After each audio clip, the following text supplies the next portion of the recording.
Hi, today I would like to take a minute and share with you what I've learned from researching and designing a predator enemy.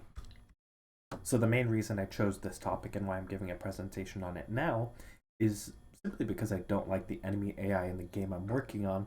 I wanted to understand the design patterns that can help them seem smarter. In the game I'm working on right now, they just feel boring, predictable, and not really like a real threat. So at this point, you're probably wondering what a predator enemy is. The definition I'll be using is an unstoppable threat to the player, requiring them to run or hide. So this is enemies like Mr. X from Resident Evil 2 or the Xenomorph from Alien Isolation. This does not include enemies like zombies or enemies from shooter games that can be killed, as their design is very different. I chose this term because it reminds me of predators and prey, where in this case the player is the prey. They can't stand their ground, they have to run or hide to survive. I and other developers may also refer to this type of enemy as a nemesis or a stalker. So in my game, both the players and enemies are blind and rely on sound to create these echolocation effects to quote unquote see and navigate.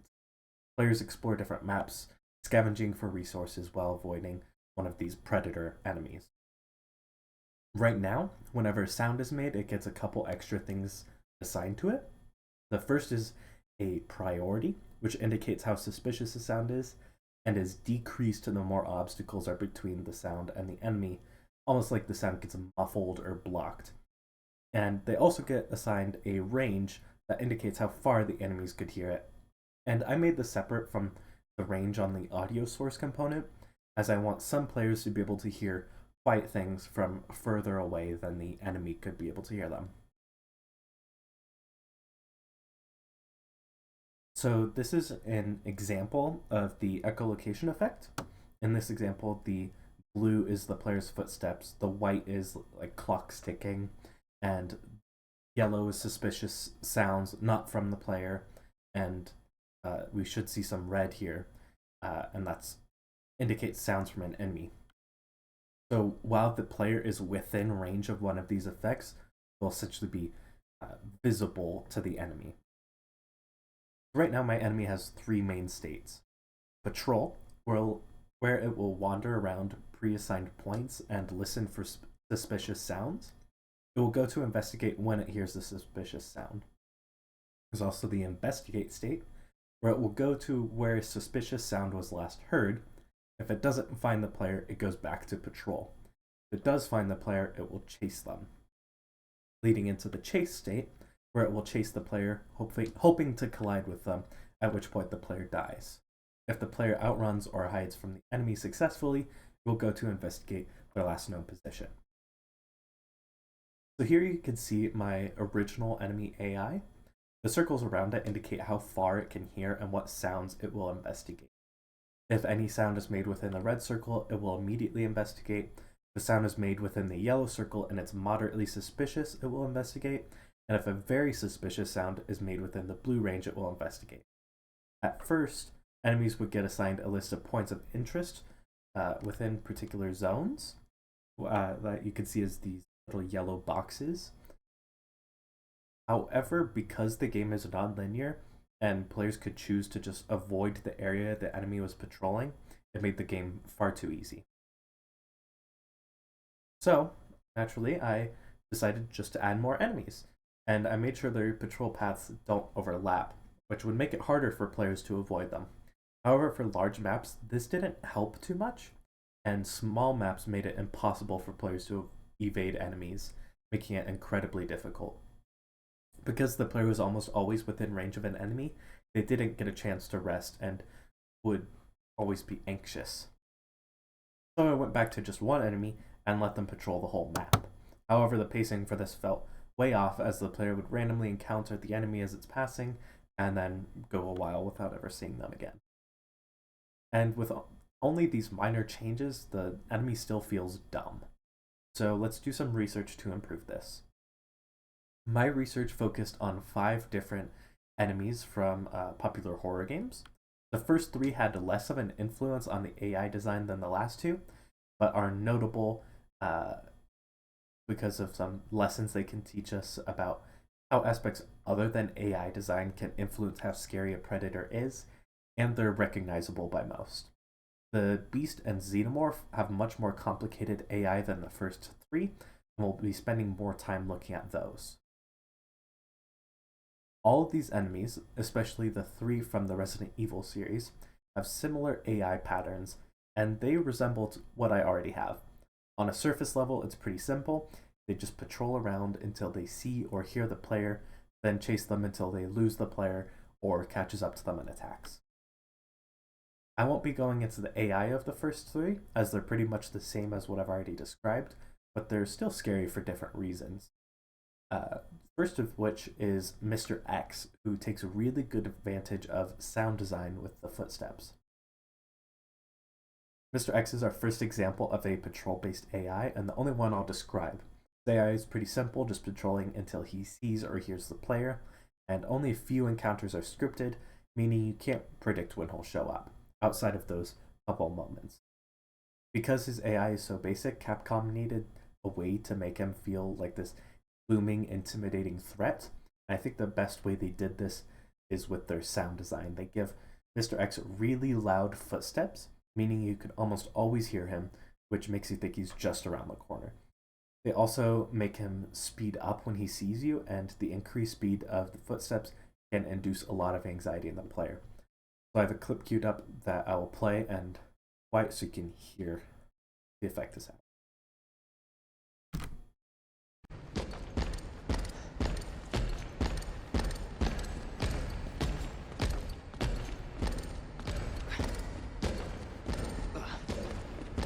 So you can kind of see why he's so intimidating. First is his visual design, making it almost impossible to avoid him. And his footsteps are really loud and really convey his weight. And when he's chasing you, you can always hear his footsteps, reminding you that he's right behind you. So Resident Evil 7's level design is very claustrophobic, making this pretty typical enemy AI even more intimidating, as you can't get around them as easy. So Jack Baker has really similar AI to Mr. X, but because Resident Evil 7 is more focused on hiding, they made Jack Baker slower and more focused on his sightline. Resident Evil 2 is more focused on running or avoiding Mr. X. The hallways were wider and there were more of these large open areas. Resident Evil 7, on the other hand, is more claustrophobic, with narrow hallways and rooms with only one door. So when you combine claustrophobia with an unkillable threat looking for you, you can really sell that sense of being hunted. So an important thing to consider when designing not only the AI, but also the levels, is how you want the player to act in response to the AI. If you want to focus on running and evading, consider a design closer to Resident Evil 2's. Easy for the enemy to detect the player with wide hallways and interconnected rooms. If you want to focus on hiding, use narrow hallways and objectives that can only be reached with one path. Games like Outlast that have done similar gameplay to Resident Evil 7 with that focus on hiding do stuff similarly with narrow hallways and spots for the players to hide. So here's some examples of games that make the player feel claustrophobic, and you can tell just by making the hallways narrow, it can really increase that intensity. So the examples I have up here are from Resident Evil 7, PT, Outlast, and Amnesia: The Dark Descent. To illustrate my point, I made these two graphics, both using Pyramid Head from Silent Hill 2 as a monster. The only difference here is the environment. The left one is a hallway from Outlast, and the right one is the main hall from Resident Evil 8. If I were to ask you which of these you would be more scared in, you'd probably say the left one.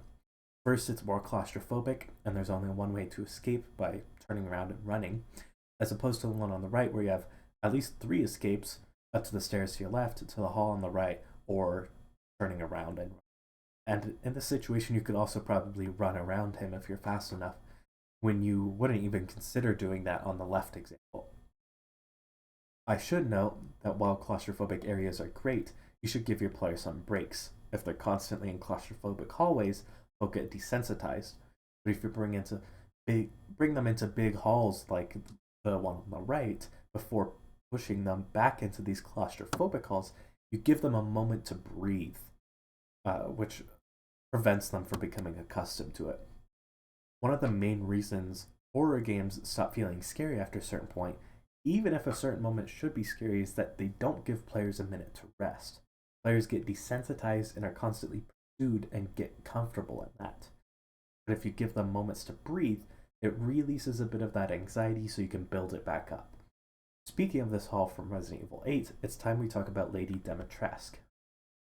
So Lady Dimitrescu, as of recording this, is the latest predator or nemesis of the Resident Evil franchise. I think they did some things good and some things poorly.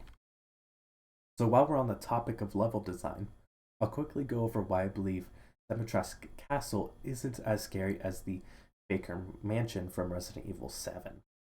While big open areas are a good opportunity to give the player some breathing room, I think Resident Evil 8 has too many of them. I think they understood that players need a minute to breathe, but went too far and gave players too much of it. Resident Evil 7 and 8 have gameplay that's supposed to be focused on hiding from these predators, but 8's level design was closer to Resident Evil 2's gameplay, which is more focused on running and evasion. Yes, there are lots of narrow hallways off to the sides, but there's usually multiple paths to get around, or Lady Dimitrescu can't even enter those areas, so she becomes too easy to avoid. Not to mention her section is too short to view her as some constantly looming threat. Though, I think the strongest part of her design is in the small details. For example, she's like 10 feet tall, so she can, when she's walking through a door, her animation shows her completely like bending down, kind of like crouching to get through it. And another detail I noticed in my playthrough is that she'll turn around, like kind of glance behind her at the end of a patrol, which I'll admit freaked me out as I've been like sneaking behind her.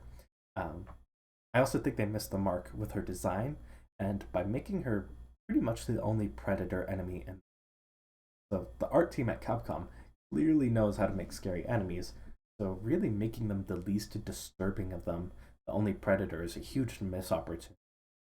These are 3 other enemies in Resident Evil 8 that I think would have made great predators, but are really underutilized.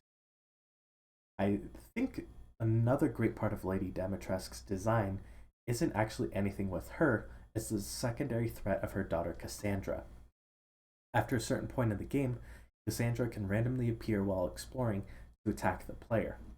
This works great with Lady Dimitrescu, who is usually either already chasing the player or nearby, meaning the player has to avoid 2 threats. I remember the scariest part of my playthrough was when I was running from Lady Dimitrescu to the save room, Cassandra appeared in front of me, blocking the path. So if you're designing a predator and feel they aren't scary enough, consider adding something else that can work in tandem with them. It could be secondary threats like Cassandra, or traps that trigger the predator to come investigate. So for those of you who have played Lethal Company, the spider enemy does something similar, where it leaves webs all over the map, and touching them will prompt the spider to come investigate. While these 3 can be scary threats, they can also be a bit predictable. Most enemies, both in horror and stealth, follow the same patrol-based pattern, so what can we do to stand out?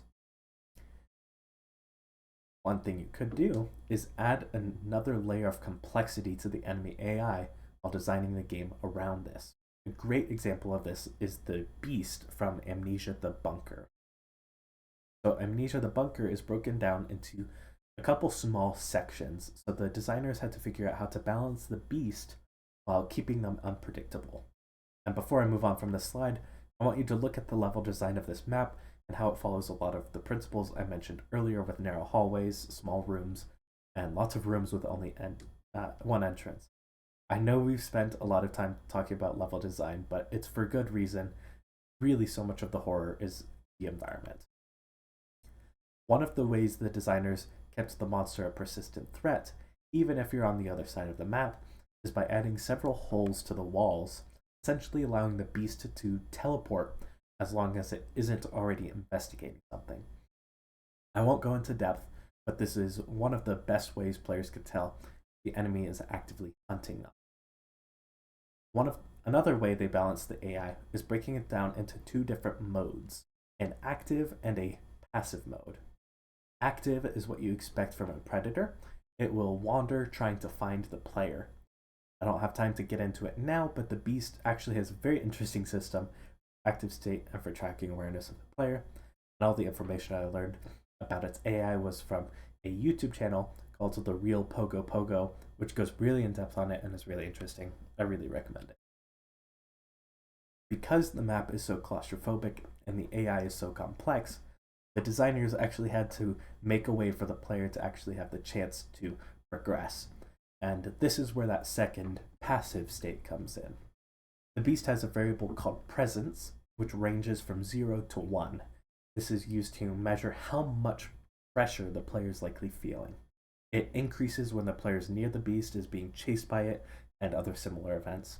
And when presence increases to 1, it tells the beast to enter passive mode and back off to give the player a chance to breathe and make some progress.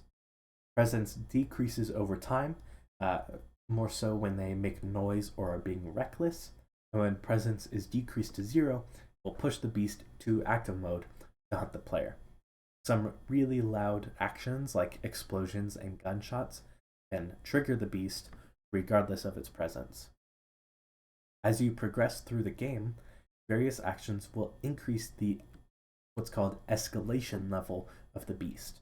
The higher the escalation level, the more aggressive it gets. This is done in a couple ways, like slowing down how quickly presence reaches 1, will search for you longer, and can even try to trick you, like waiting silently for extended periods of time to lull you into a false sense of security. And because the beast is stalking you the entire game, this is a good way for them to increase difficulty over time and have it feel like it's getting more persistent and aggressive. So there's a lot more to this AI. So if you're interested, I really recommend that YouTube channel I mentioned earlier. Or, in the case of Alien Isolation, you could add another layer, another level of AI above the predator, and quite literally make the predator evolve. So similarly to Amnesia the Bunker, there's another system guiding the predator, and in this case, it's known as the Director AI. The Director AI always knows exactly where the player and alien are. It uses this to move the alien to what the developers call front stage and backstage, similar to the bunker's active and passive mode. It also layers what is known as a menace gauge to measure how much pressure it is putting on the player, give the player room to breathe. The alien's AI itself also adds layers of complexity, including 4 different view cones and another short one behind it, and even heat sensors. It's important to note the alien can never cheat though. It never knows exactly where the player is. It has to use its sensors to find them, or as the developers put it in a GDC talk, earn the kill. Though if you've played the game or watched the original Alien, you'll probably note how one of the scariest parts of the alien is how it seems to learn. A problem the developers had when they first created the Alien AI is that it was actually too smart. The way they found around this was to lock specific behaviors behind specific requirements. So when you start the alien as a pretty normal stalker, but once you've survived it a particular way, it will unlock a behavior to counteract that. For example, if you survived by mainly hiding in lockers, it will start searching lockers. This means you can't find one method to survive the alien to guide you through the whole game. It's constantly pushing you out of your comfort zone and dangerously close to the alien. So the biggest takeaways from each were Mr. X's sound design, Jack Baker's level design, Lady Dimitrescu's animation and secondary threats, the Beast's interaction with gameplay, and the Xenomorph's director and evolving AI. I took a bit of inspiration from each of these, but in terms of how their AI works, I certainly took the most inspiration from the Beast and Morph. Out of necessity, And to be able to make the AI seem smarter on higher difficulties, I had to radically increase the amount of control difficulty settings gave me. So this ended up going from about 12 variables that influence difficulty to almost 50. So this gave me drastically much more control over how the AI works at different difficulty levels, and even let me enable or disable entire behaviors entirely based on difficulty. First, in my research of the Xenomorph and the Beast, I found that it never truly knows where the player is, but uses a variety of sensors to earn the kill. I liked this idea, so I removed all spots in the enemy's AI where it would get the player's position directly and replaced it with a variety of sensors. The hearing and touch sensors were already done. I just had to make a couple tweaks to them to work with my new system. The next sensor I did was the visual sensor. Now the enemy is still blind, but it can see the players when they're in the echolocation effect, keeping the focus on sound. When a player is within the enemy's sightline, they get added to a list of tracked players, each with their own awareness value. The longer the player is in their sightline and the closer they are, the more this awareness value increases and faster and higher difficulty. When awareness reaches 50, the enemy hasn't confirmed they saw a player and thinks it saw something, but will investigate the area where it saw it. When awareness reaches 100, the enemy confirms they've seen the player and will begin a chase. I also made the sensor increase awareness faster and higher difficulties, making the enemy seem more perceptive. However, because I have some really small maps and some really big maps, I had a couple other issues I had to fix. On large maps, the player might not see the enemy for the entire mission. On small maps, the player might not get a break from the enemy the entire mission. On large maps, the enemy would take forever to cross it, and difficulty would remain consistent throughout the mission. To fix the first problem of encountering the player and consistent difficulty, I created an AI director similar to the Xenomorph from Alien. This has two values that matter: encounters and pressure. If it's been a long time, as determined in the difficulty settings, it will tell the enemy AI to move to a spot near the player and begin an encounter.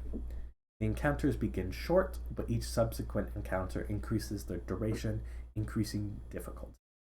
The enemy can start an encounter itself if it confirms it's seen the player, which has the added benefit of punishing reckless players by ramping difficulty quickly. This mechanic helps on large maps, so the players are almost guaranteed to encounter the enemy at least once. Pressure is a secondary way of increasing difficulty. A couple different things, most notably time, increase pressure. It's also multiplied by a value in the difficulty settings to increase faster on higher difficulties. When pressure reaches certain thresholds, it will start spawning secondary threats. This includes monsters that hang in doorways, and if you walk through them, they'll scream and alert the enemy, spores that can cause the player to cough, and more. Notably, none of these secondary threats can hunt and kill players on their own, but rather make it harder to avoid the primary enemy. But when an encounter starts, it could take a long time for the enemy to actually cross the map to the player. By that point, the player would have probably already moved on. So I had a couple choices. First, I could teleport them. This is boring, but it gets the job done. I can make them move really fast, but that might lead to some weird moments. Or third option I learned about from Amnesia the Bunker and Alien Isolation. Both the Beast and the Xenomorph use a set of tunnels that allow them to move around the map, while indicating when they're doing that. It also opens up some opportunities for interesting states where they can lay traps at the entrances and exits to these tunnels while easing up pressure on the player. I thought this was the perfect fit for my game, so I decided to go with this. After I created encounters and decided on holes, I needed to break the enemy's AI into 3 different mega states to prevent them from spending too long on one type of behavior. These mega states are passive, encounter, and hole. Passive is when the enemy is not on alert, is just wandering around looking for the player. Encounters are similar, but it will focus on an area around the player and have a heightened sense of awareness. Hole states are simple and indicate whether the enemy is currently in a hole. Each megastate has a timer, so the enemy doesn't spend an excessive amount of time in it. However, the enemy can leave the hole and passive megastates early if they detect a player, and time can get added to the encounter megastate timer if they see the player or hear something suspicious. So, I modeled the hole and created a set of behaviors for the hole megastate. When the enemy enters a hole, they can move to any other hole on the map quickly. They don't get teleported though, they move in a straight line between them, making noise along the way. This makes it easier for players to know when the enemy is in a hole and if they're nearby. So for this image in the center, the enemy is actually under the map, moving between these two holes. When the AI director tells the enemy to move to a particular spot, either from a secondary threat or a forced encounter, the enemy will figure out how close it is. If it's close, it'll walk there, but if it's far, it will enter the nearest hole, go to the hole nearest to the point the director told it, and emerge. After encounters, the enemy will either wander away or leave through a nearby hole. If the latter is chosen, it will enter and leave within a couple of seconds. However, on higher difficulties, there's a chance it will wait silently before entering the hole, lulling players into a false sense of security and effectively outsmarting. When the enemy is in a hole and hasn't been told to go to a particular spot, it will randomly move between them, listening at each one. If it hears suspicious noises because near the hole it's in, it will emerge and start an encounter. Because the holes are placed around the map, they also make good spawn points for the enemy, so players can't learn their one spawn point and find a way to exploit it. Additionally, none of these holes are placed too close to the player's spawn, which makes it a bit of a safe area that the enemy can only go to if they chase a player there. Holes aren't just points on the map though, they also have some logic running in the background.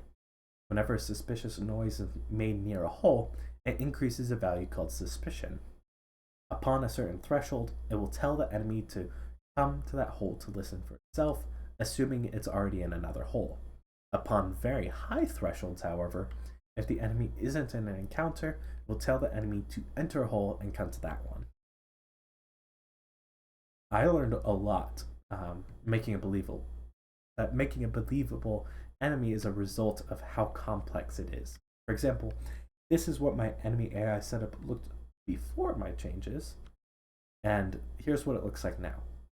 The color graph is, the graph is color coded by megastate, so all of the hole states are pink or purple, all of the passive states are this yellow, all the encounter states are red, and the blue blocks can be called by almost any state.